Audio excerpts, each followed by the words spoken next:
Intersecting lines को study करेंगे। Intersecting line को हिंदी में प्रतिच्छेदी रेखा बोला जाता है। तो चलिए स्टार्ट करते हैं। ये इसकी डेफिनेशन है। डेफिनेशन क्या कहती है?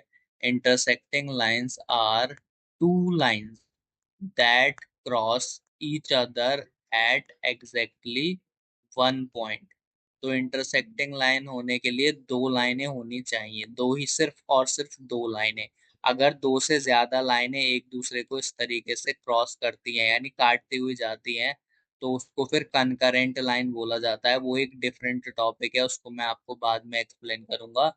तो सिर्फ और सिर्फ दो लाइनें चाहिए आपको इंटरसेक्टिंग लाइन होने के लिए, सिर्फ और सिर्फ दो लाइनें। ठीक है, और जो आपस में इस तरीके से काटती हुई जाएंगी, और जहां पर काटेंगे उसको पॉइंट ऑफ इंटरसेक्शन बोलेंगे। तो यहाँ पर ये पॉइंट ऑफ इंटरसेक्शन होगा, क्योंकि यहाँ पर दोनों रेखाएं मिलती हुई गई हैं, यहाँ पर दोनों रेखाओं ने काटा है एक दूसरे को। तो ये पॉइंट ऑफ इंटरसेक्शन कहलाता है, और इसको मैंने नाम दिया है ओ। लाइंस को हम इंग्लिश के स्मॉल लेटर से रिप्रेजेंट करते हैं, इसीलिए देखो इस लाइन का नाम एम है और इस लाइन का नाम है एल।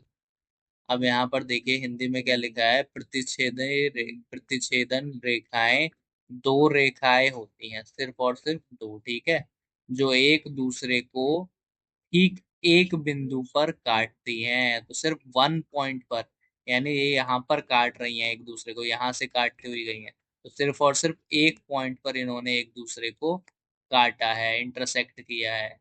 तो ये होती है आपकी इंटरसेक्टिंग लाइन।